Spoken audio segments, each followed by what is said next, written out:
যাদেরকে শরীর চর্চা বা শরীর শিক্ষা এবং সঙ্গীতের শিক্ষক নিয়োগের জায়গা থেকে সরিয়ে দেওয়া হচ্ছে, এই বাচ্চারাই আগামী দিনের বাংলাদেশ। তাহলে সেই বাংলাদেশ কোন বাংলাদেশ কল্পনা করে আমি এই কাজটি করলাম?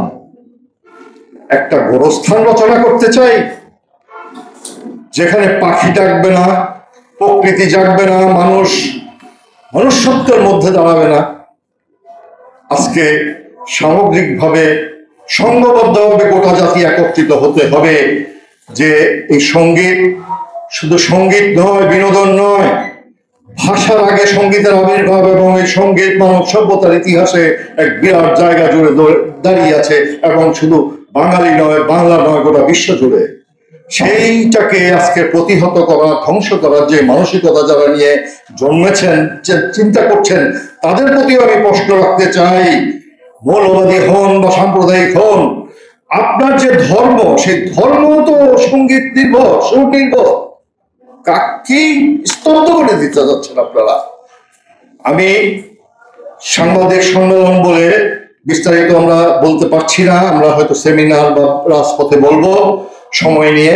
তবে একটি কথা এখানে একেবারেই বলা অপরিহার্য, সেটা হলো আমরা 15 বছর কিংবা গত 54 বছরের যেই পীড়ন, নির্যাতন, চাপ থেকে মুক্ত হতে চেয়েছিলাম এই গণ অভ্যুত্থানের মধ্য দিয়ে, তারুণ্যের নবজাগরণের মধ্যে দিয়ে, যাকে বিশ্বাস করে দেশের রাষ্ট্র আমরা হাতে তুলে দিয়েছিলাম যে আপনি কিছু রিফর্ম করেন, কিছু অপসংস্কৃতি, অপনিয়মকে সংহত করেন, আপনি সেই প্রথম বললেন রিসেট বাটন টিপবেন।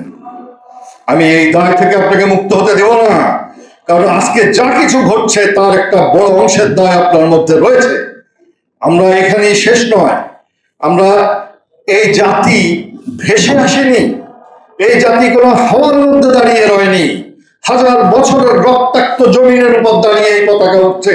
সুতরাং এই পতাকা নামাবেন, জাতীয় সঙ্গীতকে অপসারণ করবেন, আর সেই শক্তিগুলোর পক্ষে থাকবেন, চুপ করে থাকবেন। দুদিন পরে আপনার সাড়া মিলবে, আমি তো দেখিনি, আমি তো জানিনি। নো, হবে না এটা। এই জাতি এত নির্বোধ নয়, এত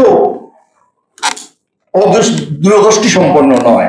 আমরা আজকে এই সংবাদ সম্মেলনের মধ্যে সাংস্কৃতিক অঙ্গন, বুদ্ধিজীবী, শিক্ষক সহ জাতির জন্য, আগামীর জন্য, আগামী বাংলাদেশের জন্য, এবং হাজার বছরের কোটি কোটি শহীদের রক্তের উপর দাঁড়িয়ে কোনোদিনই এই ধরনের অপকর্ম, অপকীর্তিকে আমরা সমর্থন করব না।